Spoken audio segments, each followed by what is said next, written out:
Jean-Philippe, Bonjour. vous faites partie de la police scientifique et vous sortez votre premier livre. De quoi s'agit-il exactement?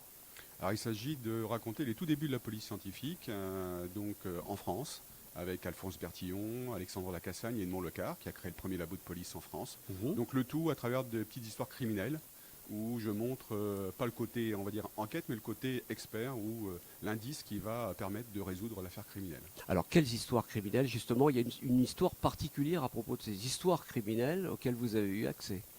Il y en a plein, c'est vraiment de tout, des très connus comme le vol de la Joconde, ou la malle sanglante de Millery, ou des affaires beaucoup moins connues comme l'affaire de la Villette, où en fait c'est un parasite intestinal qui va confondre le criminel. Ah bon, d'accord. Et vous partez sur quel principe? Je veux dire, c'est les préambules de la police scientifique. C'est ça, c'est que les vous tout mettez débuts, c'est-à-dire Ouais. qu'Alphonse Bertillon qui va créer l'anthropométrie judiciaire pour identifier les individus, puis après la découverte de l'empreinte digitale et sa mise en place dans les enquêtes criminelles, jusqu'à la balistique, l'autopsie, où c'est Alexandre Lacassagne qui va vraiment mettre en place la médecine légale moderne.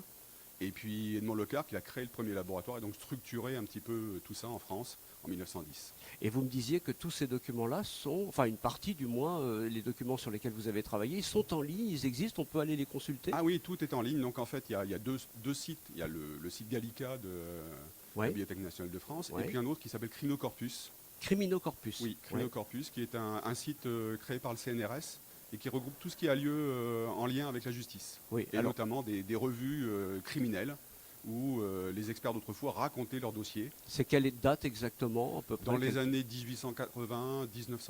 Ouais, vraiment c'est le balbutiement. Oui. Alors vous me disiez tout à l'heure, avant de commencer cette interview, que tous les noms sont divulgués. Il y avait pas non, à l'époque, une fois que le dossier était clos, on racontait tout. On racontait le nom des victimes, le nom des suspects, des mises en cause, Wow. et on décrivait l'autopsie.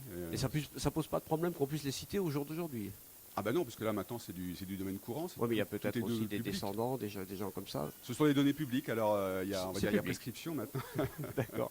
Bon, en tout cas, c'est passionnant. Vous allez continuer? Vous allez en faire d'autres derrière? Je vais essayer d'en faire un deuxième, mais là ce sera beaucoup plus large. Ce sera toutes les techniques qu'on connaît, c'est-à-dire, je vais parler de la scène de crime, de la balistique, mais en remontant, on va dire, jusqu'à maintenant, le sang. Au départ, maintenant, tout le monde sait que c'est l'ADN, mais avant, le sang, c'était juste une trace qu'il fallait identifier comme étant du sang, puis après du sang humain.